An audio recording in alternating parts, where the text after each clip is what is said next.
ان 10 دنوں میں اس کتاب کا خلاصہ آپ کے سامنے پیش کرنا چاہ رہا ہوں، اور اس ایک سوال کا ہم جواب ڈھونڈ رہے ہیں. میں اپنے لیے، میں آپ کے لیے بھی نہیں، میں صرف اپنے لیے اس ایک سوال کے جواب میں یہ بات پیش کر رہا ہوں. میرے نزدیک قرآن انسان کا کلام ہو ہی نہیں سکتا. کیوں نہیں؟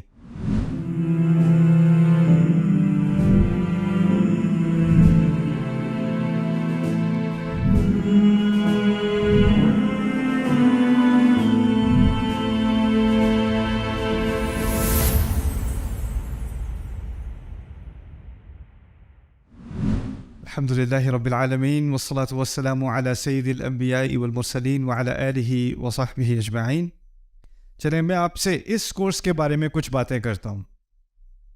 یہ کورس اصل میں اس کی شروعات ہوئی تھی جب میں کالج میں تھا، اور کالج میں نے ایک کورس لیا تھا کمپیریٹیو لٹریچر.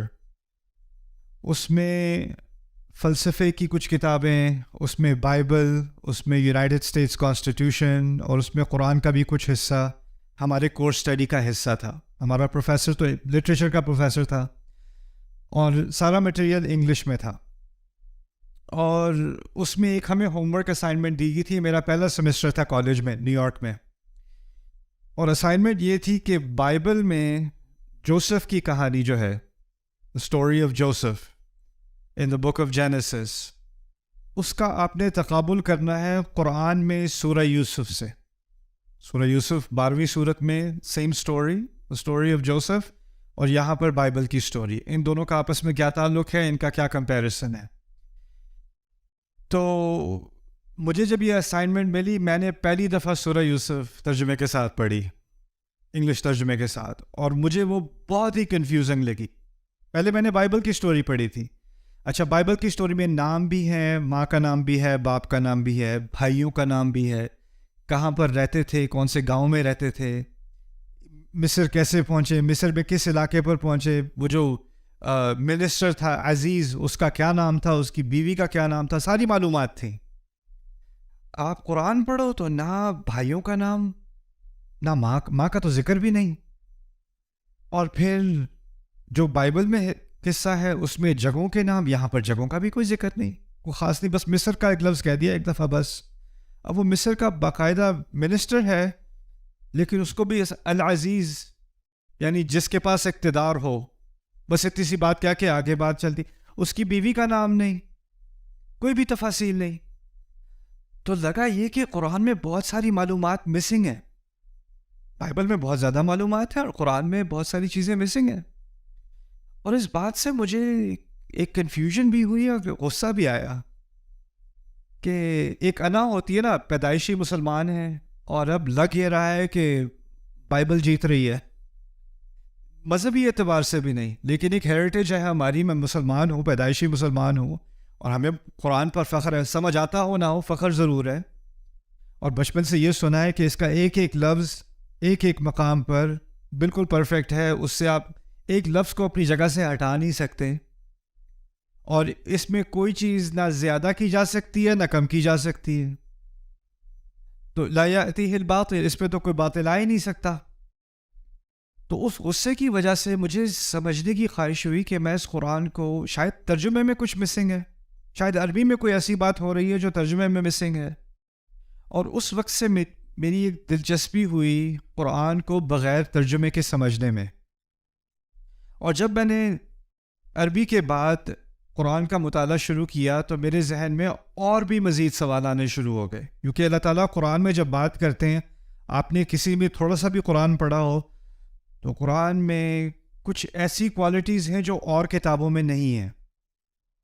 اللہ تعالیٰ فرض کریں کبھی تقوی کی بات کرتے ہیں، لیکن ایک دفعہ نہیں کرتے، بار بار کرتے ہیں. 200 سے زیادہ مرتبہ ایک ہی مضمون پہ، تقوی پہ ذکر کیا جا رہا ہے، تقوی کا.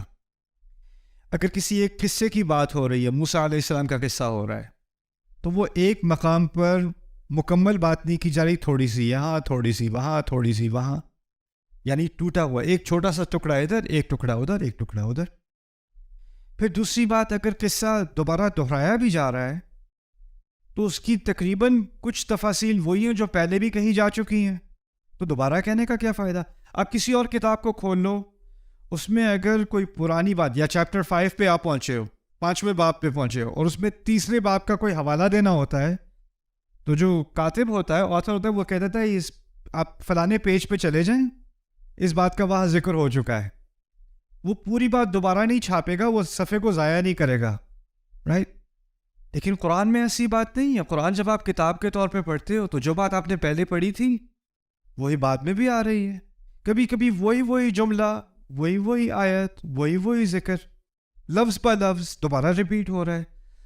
پھر دوسری بات کہ عام کتاب میں ایک ترتیب ہوتی ہے، پہلا چیپٹر، دوسرا چیپٹر، تیسرا چیپٹر. جو بات آپ نے پہلے میں سیکھ لی وہ آپ نے دوسرے میں نہیں سیکھنی، اس کی بنیاد پر دوسرے کی بات ہوگی، پہلے 2 کی بنیاد پر تیسرے چیپٹر کی بات ہوگی.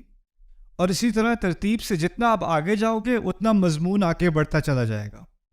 اور اگر آپ مضمونوں کی یا چیپٹرز کی، ابواب کی ترتیب کو ادھر ادھر کرو گے نا تو کتاب کی کوئی تک نہیں بنے گی، کچھ سمجھ نہیں آئے گی یہ کیا ہو رہا ہے. لیکن قرآن کے اندر اگر آپ فرض کریں کوئی سورۃ العصر پڑھتا ہے اور اس کے بعد جا کے سورۃ البقرہ پڑھتا ہے اور اس کے بعد جا کے سورۃ التوبہ پڑھتا ہے، نویں سورت، پھر جا کے سورۃ الناس پڑھتا ہے، آخری سورت، بات پھر بھی اس کو سمجھ آ جائے گی. یعنی وہ ایک طرح سے ان میں سے ہر ایک سورت انڈیپینڈنٹ ہے، وہ خود سے ہی ایک کتاب ہے، اس کا کسی باقی حصے سے لگتا ہے کہ کوئی تعلق ہے یا نہیں ہے، کچھ سمجھ نہیں آ رہی. بات اور کتابوں کی طرح نہیں ہے. میں دینی اعتبار سے بات نہیں کر رہا، ادبی اعتبار سے بات کر رہا ہوں. آپ کسی بھی کتاب کو دیکھ لیں، اس کا سٹرکچر، اس کا نظام قرآن کی طرح کا نہیں ہے، اس کا سٹائل قرآن کی طرح کا نہیں ہے. تو یہ چیزیں جب میں نے نوٹ کی عربی میں بھی، تو پہلے تو میں سمجھ رہا تھا بات کو اور تفسیر کا مطالعہ میں نے شروع کر دیا تھا، لیکن یہ سوالات میرے ذہن میں رہے کہ قرآن اس طرح کیوں ہے، اللہ تعالیٰ اس طرح بات کیوں کرتے ہیں، اس کا کیا مقصد ہے. اور پھر دوسری بات کہ سورت کے اندر بھی، ایک سورت کے اندر جس طرح کسی کتاب میں عنوان ہوتا ہے، چیپٹر کا عنوان ہوتا ہے، آپ کو پتہ چل جاتا ہے کہ اس پورے چیپٹر میں اس پر بات ہوگی. آپ آل عمران کو کھولیں، آل عمران کا مطلب ہے عمران کا گھرانہ. آل عمران کی 200 آیات کا آپ مطالعہ کریں، عمران کے گھرانے پہ بہت تھوڑی آیات ہیں، اکثریت کسی اور چیز کے بارے میں بات ہو رہی. سورۃ البقرہ کوئی چیپٹر کا نام پڑھ لے، بقرہ، وہ کیا سمجھے گا کیا بات ہونی ہے اس کے اندر؟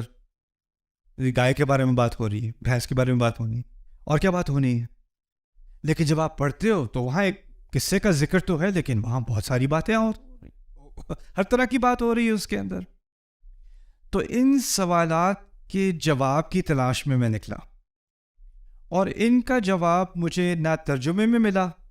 ان سوالات کا میں نے سوال اپنے پاس رکھے، میری بری عادت ہے، مجھے کوئی سوال سے نہیں روک سکتا. اور ہمارے سرکلز میں کیا ہوتا ہے، خاص کر جو دینی سرکل ہوتا ہے، اس میں اگر آپ کو ایسا سوال پوچھو جو آپ کے پڑھانے والے کو اچھا نہ لگے تو آپ کو کہہ دیتے ہیں استغفار کرو، توبہ کرو، یہ کوئی پوچھنے کا سوال ہے، اور وہ آپ کو سپریس کر دیتے ہیں. لیکن میری بس ایک دماغ میں ایک بات آ گئی، مجھے اس کا جواب چاہیے.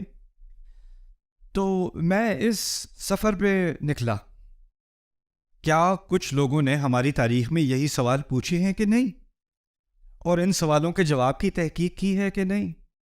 اور مجھے دل کو بڑی خوشی ہوئی کہ اس پر بہت کام ہوا ہے، بہت زیادہ کام ہوا ہے، لیکن اس کی اکثریت عربی میں ہے، اس کام کی اکثریت، اور اس کا ایکسپوجر عربوں کو خود بھی کم ہے.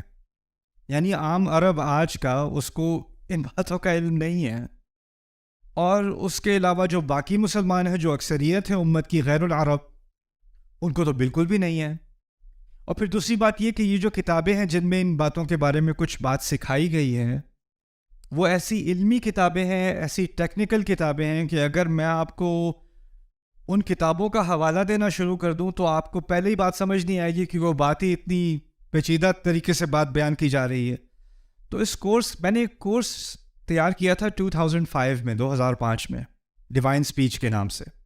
اس کا مقصد یہ تھا کہ تمام تحقیق ایک ویکینڈ میں کسی ایسے مسلمان کے سامنے میں پیش کروں جس کا عربی میں کوئی بیک گراؤنڈ نہیں ہے، اس کو بالکل عربی نہیں آتی، اس کو بالکل تفسیر کا کوئی علم نہیں ہے، لیکن اس نے قرآن کا ترجمہ کھولا اور پڑھنا شروع کیا، اس کو کنفیوژن ہوئی کہ یہ کیا ہو رہا ہے، اس کتاب کے اندر کیا ہو رہا ہے.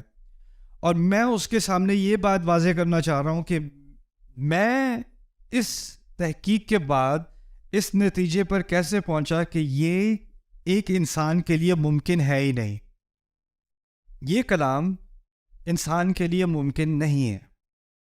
اب جو شروع سے بچپن والا دعویٰ میں سنتا آ رہا ہوں نا کہ یہ قرآن انسان کے لیے اس قسم کا کلام کہنا ممکن نہیں ہے، اس کی بنیاد تھی کہ مجھ سے بڑوں نے کہا ہے، میرے والدین نے کہا ہے، امام مسجد نے کہا ہے، میں نے بار بار یہ بات خطبوں میں سنی ہے، میں نے مان لی.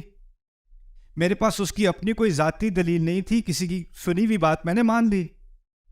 لیکن اگر میں صرف اسی بنیاد پر اس کا اعتماد کروں کہ ہاں اس کے مقابلے میں کوئی چیز ہو ہی نہیں سکتی، اور اس کا مجھے کوئی فرسٹ ہینڈ یعنی براہ راست کوئی تجربہ نہیں ہے، کوئی علم نہیں ہے، تو پھر میں کسی اور پہ اعتماد کر کے اپنے ایمان کا سہارا لیے ہوئے ہوں.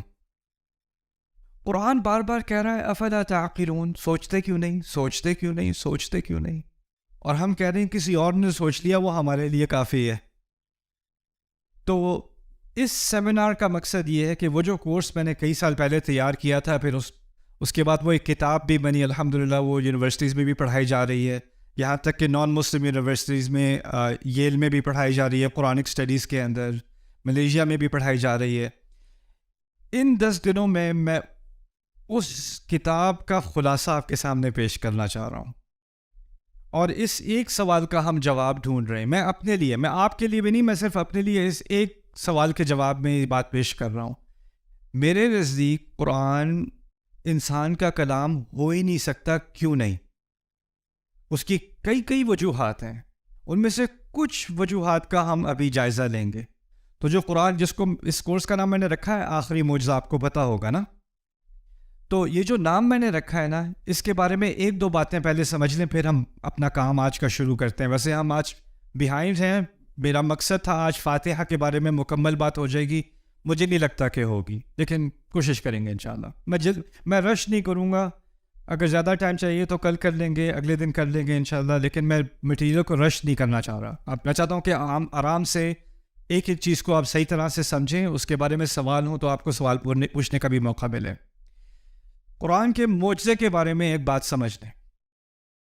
اگر کوئی سمندر میں غوطہ لگاتا ہے، گہرائی میں اترتا ہے، وہاں اس کو موتی ملتا ہے یا کوئی خاص قسم کی مچھلی ملتی ہے، اور وہ نکال کے وہ لاتا ہے اور کہتا ہے یہ دیکھو میں نے کیا ڈھونڈا سمندر میں سے، اور وہ یہ دعویٰ کرے کہ اصل جو سمندر کا خزانہ ہے نا وہ میرے ہاتھ میں ہے، کیا اس کا دعویٰ صحیح ہوگا؟ سمندر بہت بڑی چیز ہے، آپ بہت چھوٹی چیز ہو. آپ جتنے بھی غوطے لگا لو، پوری زندگی غوطے لگاتے رہو، آپ کے پاس اتنے سے موتی آنے ہیں آپ کے ہاتھ میں، اور باقی کتنے لامعلوم خزانے پیچھے رہ گئے، نامعلوم خزانے آپ کو پتہ بھی نہیں، دنیا کو بھی نہیں پتہ. قرآن کی مثال اللہ تعالیٰ نے خود دی ہے ایک سمندر کی طرح کی، بلکہ ایک نہیں کئی سمندر کی طرح. قُلْ لَوْ كَانَ الْبَحْرُ مِدَادًا لِكَلِمَاتِ رَبِّي لَنَفِدَ الْبَحْرُ قَبْلَ أَن تَنْفَدَ كَلِمَاتُ رَبِّي وَلَوْ جِئْنَا بِمِثْلِهِ مَدَدًا.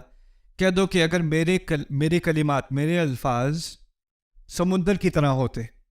اس کی مثال دی اللہ تعالیٰ نے. اب سمندر کی مثال سے کیا فائدہ ہوا؟ ہم قرآن میں تدبر کرتے ہیں جیسے کوئی غوطہ لگانے والا سمندر میں غوطہ لگاتا ہے.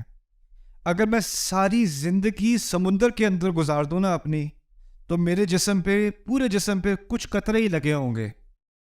میں نے پورے سمندر کا تجربہ نہیں کیا، اور میں گہرائی میں بھی اتر جاؤں تو میرے ہاتھ میں 1-2 موتی آنے ہیں، 5-6 آنے ہیں، 500 آ جانے ہیں، 1000 آ جانے ہیں. میں کبھی یہ دعویٰ نہیں کر سکتا کہ میرا پورے سمندر پر عبور ہے، یا میں پورے سمندر کا ترجمہ کر چکا ہوں، اور اس میں جو خزانے تھے وہ میرے ہاتھ میں ہیں. یہ بھی ہو سکتا ہے کہ کوئی اور غوطہ لگائے، اس کو کوئی اور خزانہ ملے اور مجھے کوئی اور ملے، اور میں کہوں اصل خزانہ یہ ہے، اور وہ کہے اصل خزانہ یہ ہے. کس کی بات صحیح ہے؟ ایک طرح سے دونوں کی بات صحیح ہے، لیکن دونوں کی بات غلط بھی ہے. ایک خزانہ یہ ہے اور ایک خزانہ یہ ہے. یہ بھی ہو سکتا ہے کہ وہ میرے خزانے کو دیکھے، میرے موتی کو دیکھے کہ یہ تو بس صحیح ہے، لیکن اصل چیز یہ ہے، میرے نزدیک بہتر خزانہ یہ والا ہے. یہ بھی ممکن ہے، یہ عین ممکن ہے. اس سیمینار میں جن چیزوں کے بارے میں قرآن کے متعلق جو باتیں آپ کے سامنے پیش کروں گا ان کا تعلق زیادہ تر 90% میرے نزدیک ایسی چیزوں سے ہے جو وقت کے ساتھ بدلیں گی نہیں. جیسے آپ کو معلوم ہوگا آج کل قرآن کے معجزے کی بارے میں جب بات ہوتی ہے تو کہا جاتا ہے قرآن میں جدید سائنس سے متعلق معجزات ہیں. آپ نے سنا ہوگا کہ قرآن میں ایسی باتیں ہیں جو اس وقت کسی کو معلوم نہیں تھیں، اب سائنس کی ترقی کی وجہ سے ہمیں معلوم ہے. تو قرآن کا اصل معجزہ کیا بتایا جاتا ہے؟ Science, right? The scientific miracle of the Quran. اب اس میں مسئلہ یہ ہے کہ سائنس ابھی بھی بدل رہی ہے، ابھی بھی ترقی کر رہی ہے، اور ہو سکتا ہے آج سے 10 سال بعد کوئی نئی ایجاد آئے یا کوئی نیا اکتشاف ہو، کوئی نئی ڈسکوری آئے اور جو تھیوری ہم سمجھتے تھے کہ صحیح ہے وہ غلط ثابت ہو جائے. ایک زمانے میں نیوٹن حق تھا، پھر آئنسٹائن حق ہوا. تھیوری تو بدل گئی نا. اب جب ایک دفعہ تھیوری بدل گئی، اب پرانی تھیوری سے آپ نے قرآن کو جوڑ دیا کہ قرآن کا معجزہ اس تھیوری کے ساتھ ہے، آگے جا کے وہ تھیوری غلط ثابت ہو گئی. مسئلہ تو کھڑا ہو گیا نا. یہ کیا ہوتا ہے کہ ہم قرآن کا معجزہ قرآن سے باہر ڈھونڈتے ہیں، ٹھیک ہے نا. تو قرآن کے 2 طرح کے معجزے ہیں. ایک قرآن جو باہر کی بات کر رہا ہے اس سے کبھی معجزہ ثابت ہو سکتا ہے، میں اس کا انکار نہیں کر سکتا، کرتا وہ ہو سکتا ہے. لیکن ایک قرآن کا معجزہ ہے اس کے اندر ہی، اس کو باہر جانے کی ضرورت نہیں، اس کے اندر ہی ہے. اور جو اس کا اندرونی معجزہ ہے نا، وہ چاہے 1 صدی میں ہو یا 20ویں صدی میں ہو یا 30ویں صدی میں ہو، اس میں کوئی فرق ہی نہیں آنا. میرے نزدیک قرآن کا جو اصل معجزہ ہے نا وہ اس کے اندر ہے، اور اس کے باہر جو معجزات ہیں وہ آتے رہیں گے اور شاید ان میں کوئی حق ہو، شاید بعد میں کوئی بات غلط ثابت ہو جائے، ہو سکتا ہے اس میں امکان ہے غلطی کا. لیکن جو اندرونی معجزہ ہے نا اس میں کوئی غلطی کا امکان نہیں ہے. بات ابھی تک سمجھ میں آ رہی ہے؟ ٹھیک ہے. اب تھوڑی سی بات ہم آج اس پہلے سیشن میں آپ سے فاتحہ کے بارے میں کچھ بات کروں گا. اس سیشن میں صرف الحمدللہ تک، اگر ممکن ہوا صرف الحمدللہ تک بات کریں گے، باقی بعد میں. پہلی بات یہ سمجھ لیں کہ ہمارے ہاں فاتحہ کے بارے میں اختلاف ہے کہ اس کی پہلی آیت یا تو بسم اللہ الرحمن الرحیم ہے یا الحمدللہ ہے.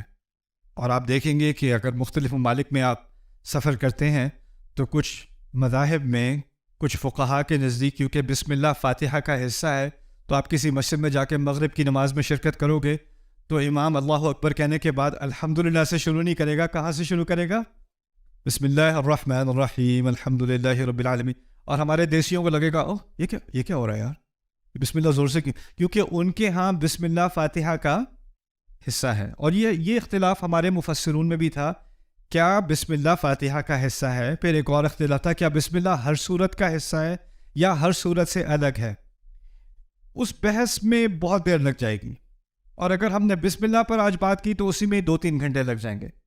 لیکن میں اپنی رائے آپ کے سامنے رکھ رہا ہوں کھول کے. میرے نزدیک زیادہ قوی دلیل یہ ہے کہ بسم اللہ فاتحہ کا حصہ نہیں ہے، اور اس کی تائید میں کچھ دلیل قرآن کے اندر بھی ہے اور اس کے باہر بھی. ایک مشہور حدیث ہے جس میں حدیث قدسی ہے، جو عام طور پر اس سورت کی تفسیر میں حوالہ اس کا دیا جاتا ہے کہ جب اللہ کا بندہ فاتحہ پڑھتا ہے تو ایک آیت کے بعد اللہ تعالیٰ اس کا جواب دیتا ہے.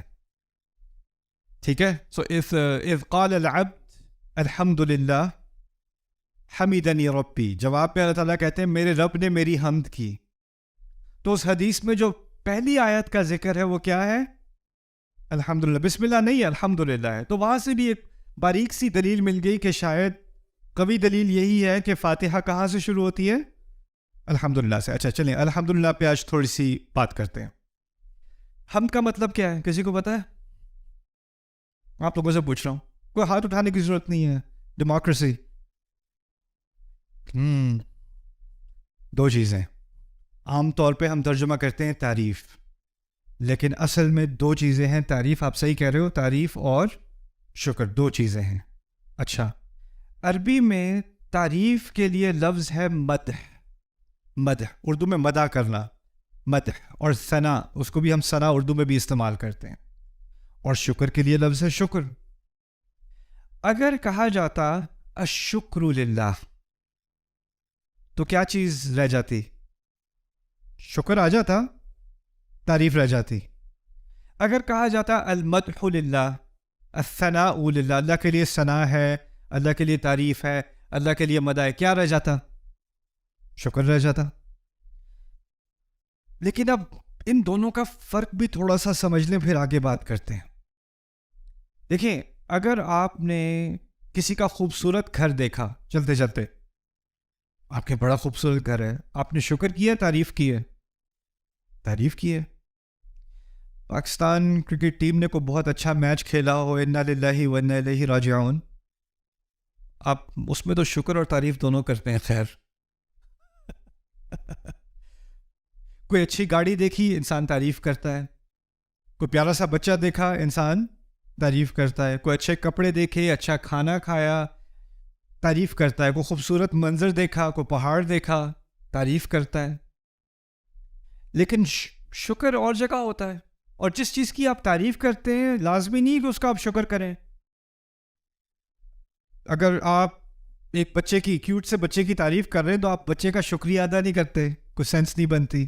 کوئی خوبصورت گاڑی ہے تو اس کی گاڑی کے پاس آ کے آپ گاڑی پہ ہاتھ رکھ کے اس کا شکریہ ادا نہیں کرتے، تعریف ضرور کر دیتے ہیں، بڑے مزے کی گاڑی، لیکن آپ اس کا شکر ادا نہیں کرو گے، شکر کی کوئی تک نہیں بنتی. اسی طرح اس کا متضاد بھی صحیح ہے. کبھی کبھی ایسا ہوتا ہے کہ آپ کسی کا شکر ادا کرتے ہیں لیکن وہ تعریف کے لائق نہیں ہوتا. ایسا بھی ہو سکتا ہے. ابراہیم علیہ السلام کو وہی دین سکھایا گیا جو ہمیں سکھایا گیا. ہمیں کیا دین سکھایا گیا؟ انشکر لی ولی والدیک، اپنے رب کا شکر کرو اور دونوں والدین کا شکر کرو. شکر کی بات کی ہے نا، تو جو حکم ہم پر ہے وہی ابراہیم علیہ السلام پر ہے.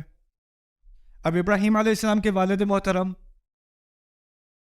شکر کے تو مستحق ہیں، والد ہے، لیکن تعریف کے مستحق ہے کہ نہیں؟ نہ.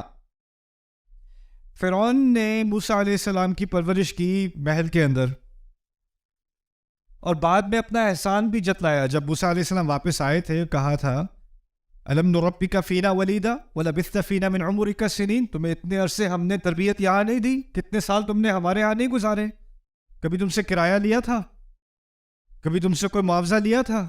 احسان جتلانے والی بات ہے نا. اور آگے سے موسیٰ علیہ السلام نے بھی جواب میں کہہ دیا تھا وَتِلْكَ نِعْمَةٌ تَمُنُّهَا عَلَيَّ، یہی تو میرا یہ آپ کا ایک مجھ پر احسان ہے جو آپ نے مجھ پہ کیا. یعنی انہوں نے اس بات کا شکر کیا. یہ شکر کے الفاظ ہیں نا، آپ نے مجھ پر احسان کیا. یعنی موسیٰ علیہ السلام نے فرعون تک کا شکر تو کیا ہے، لیکن کبھی کیا نہیں کریں گے؟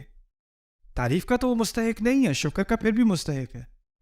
بات میں یہ کہنا چاہ رہا ہوں کہ عام طور پر یہ دونوں چیزیں الگ الگ ہوتی ہیں. شکر کہیں اور جاتا ہے، تعریف کہیں اور جاتی ہے. ان دونوں کو اکٹھا نہیں کیا جا سکتا عام طور پہ.